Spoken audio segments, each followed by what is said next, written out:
দেখো আমি এই পাশে দইন্না রোপণ করছি, তারপরে এখানে হচ্ছে লাল শাক, আর এই পাশে হচ্ছে পালং শাক।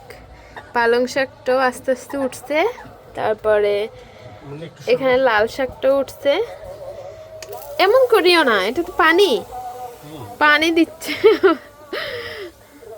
এবার পানি দিতে হবে না, বাদ দাও, দিনের বেলা পানি দিও না, বিকালে দিও 4টার দিকে।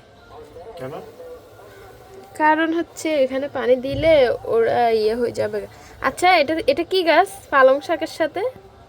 এটা কি গাছ যেন, আমরা মানে কতগুলো অনেক ধরনের বিচি আনছি তো এলোমেলো হয়ে গেছে।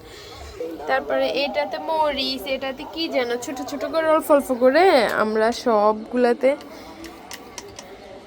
আবার এখানেও কি যেন গাছ উঠছে, কি জানি এটাতে কি দিছি, আর কোনোটাতে উঠে নাই।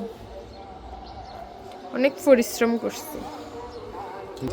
ইনশাল্লাহ সবগুলাতে গাছ হইলে আপনাদেরকে শেয়ার করব।